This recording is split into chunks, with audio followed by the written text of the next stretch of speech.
I grew up treasuring nature. If I went to the woods, fishing, or exploring the mountains, the tranquility was unmatched.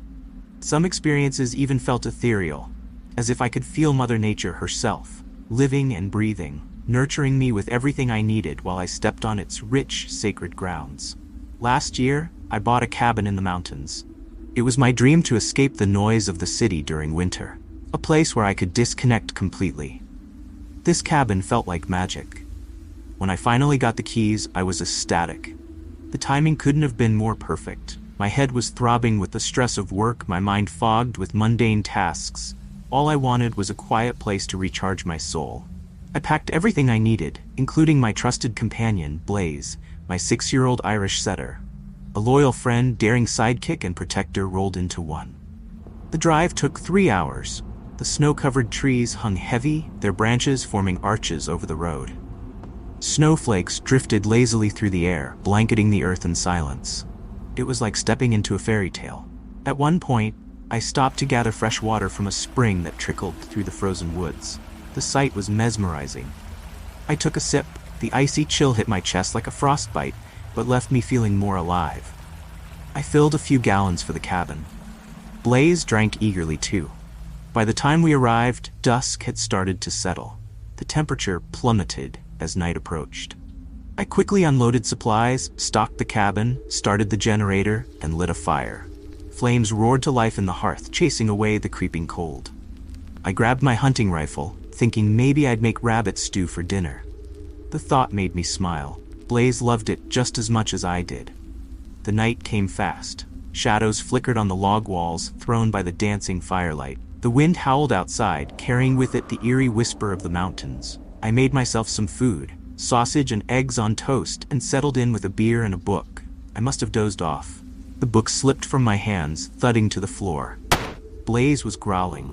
My eyes snapped open. His body was rigid, his hackles raised as he faced the door.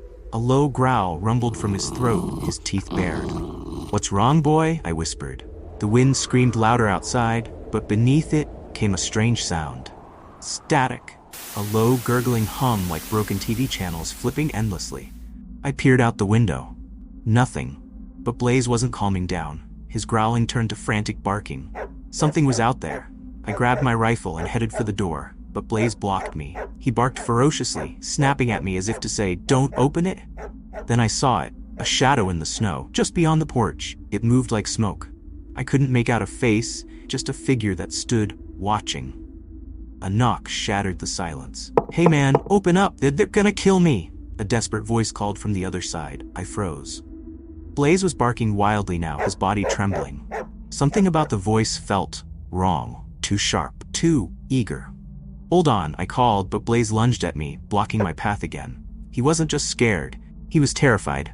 "Come on, man, please, open the door," the voice shouted, pounding harder. My heart raced. "Who are you?" The pounding stopped. The voice shifted. Soft, warm, familiar.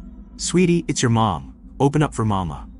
My breath caught in my throat. My mom had been dead for 20 years. The voice was perfect, down to every inflection. It crawled into my ears, both comforting and horrifying. No, this can't be." I stammered, stepping back. The wind carried more voices now. Dozens. Familiar ones. All dead. The banging came from every side of the cabin. Windows, walls, the roof. Shadowy figures emerged from the snow, circling the cabin. 12, maybe more. Their gurgling and hissing grew louder. One pressed its face against the window. It had no nose, just holes where nostrils should have been. Its mouth stretched into an impossible grin, revealing rows of sharp teeth. "Let us in, William," it rasped. "We've missed you." I stumbled backward, clutching the rifle. Blaze barked furiously, foam dripping from his jaws. The window cracked. I raised the rifle and fired. The creature's head exploded into black mist, and the others scattered. I didn't wait. "Blaze, let's go!" I shouted, grabbing him and bolting for the jeep. The creatures swarmed as I started the engine, their claws scraping against the car. One grabbed my leg from underneath, but I slammed the butt of my rifle into its head and fired point blank. "Stay back," I screamed, flooring the gas. The jeep roared to life, crunching their bodies under the wheels as I sped down the mountain. Hours later, I was safe in my apartment. Blaze and I sat in silence, the city noise oddly comforting. A week passed. Then, I got a letter. "Hello, William. You need to come back to the cabin. There are urgent matters we must discuss. Your neighbor, Thomas." I stared at it for a long time. I never went back. When I inherited my grandfather's cabin in the woods, I didn't think much of it. Sure, it was isolated, but it had charm, a rustic escape from the chaos of city life. It came with quirks, too.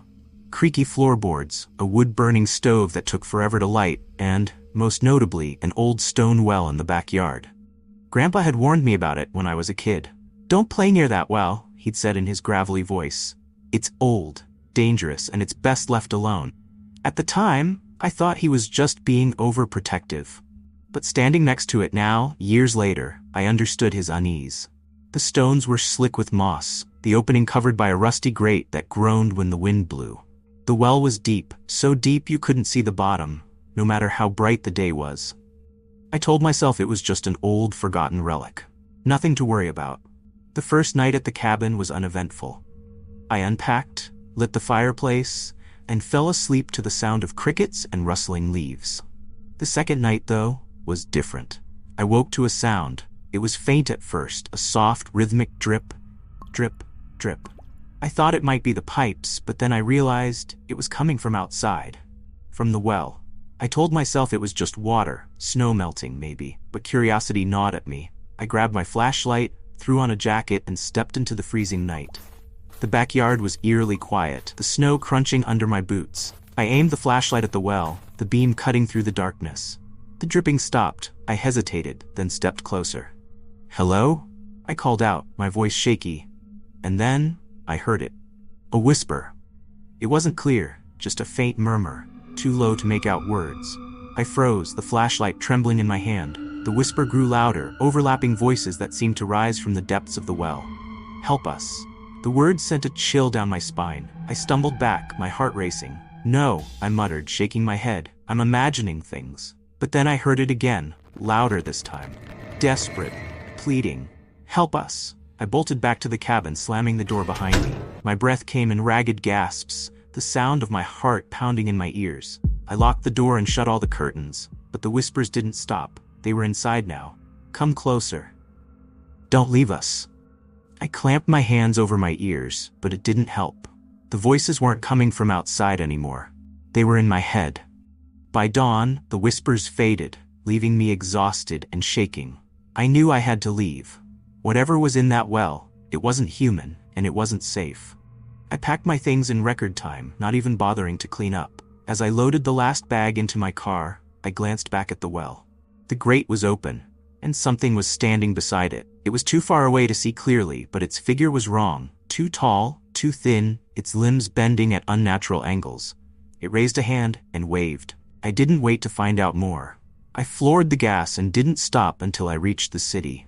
I sold the cabin a week later, refusing to explain why.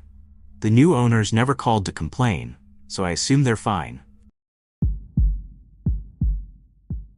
I like to hike in the winter.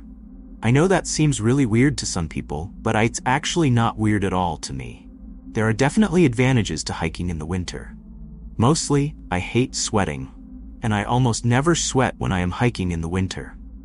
I mean, there are disadvantages as well. There is a lot of wildlife that you can't see because they are hibernating. Plus, all of the non-pine trees are completely bare. I've been hiking in the winter for a very long time. I still do it now, despite a really scary experience I once had when I was a teenager. I just don't hike in the area that the experience happened anymore. My parents got divorced when I was pretty young. It was a really congenial divorce, and I went to live with my mom in the city. However, a few times a year I would go and stay with my dad. The year that this happened, I was on winter break from school. My parents decided it was okay that I spend the entire winter break with my dad. I was ecstatic, really. I mean, my dad, of course, did not get the entire winter off. We spent some time together during the holidays. But of course, he had to go back to work, and then I had to find ways to entertain myself. During the first week in January, I decided to go do some exploring. It was rather cold outside, but we really hadn't had much snow to speak of. I got bundled up as best as I could and left my dad a note in case he got back before I did. I then set out to go see some winter nature. I was having the time of my life for a few hours. I always liked seeing creeks when they get frozen. At one point, I actually came across a frozen waterfall. I was surprised when snow started to fall, though. At first, I wasn't worried much and figured it would just be a few flurries. However, it didn't take long before the snow started falling really hard.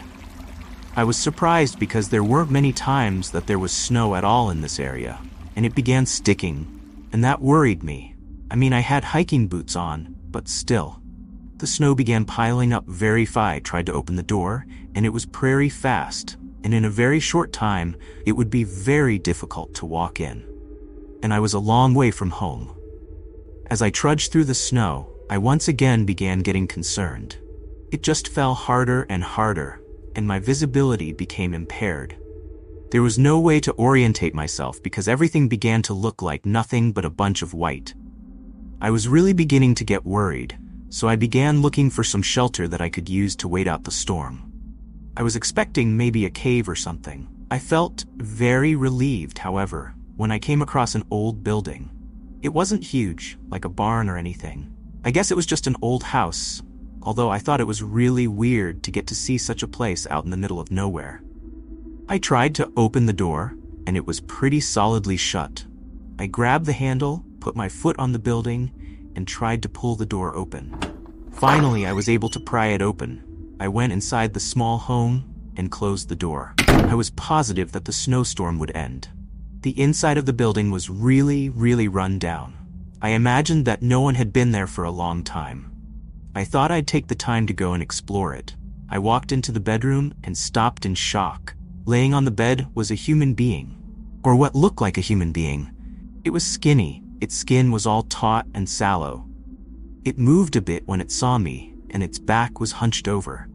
If I had to guess, the person looked like it had, in the nastiest, weirdest voice, it told me to get out of its house. Fumbling out of bed, the creature made its way to its dresser where there was a gun rack over it. I wanted to apologize for trespassing, but I didn't want to get shot by a hunchback either. So, I quickly ran out of the room, knowing the decrepit person couldn't follow me. I ran back out in the blizzard. I was still wiped out for the most part, but I didn't care. I wanted to get as far away from that strange little house as possible. It took me a very long time, but I did eventually make it home. I was cold and soaked from the snow, and it took me hours to feel comfortable again. I told my dad about what I saw, and he dismissed it. He said there were some people who lived out in the hills, and maybe the person was just malnourished. He told me I should avoid going into buildings when I'm out hiking. I definitely will.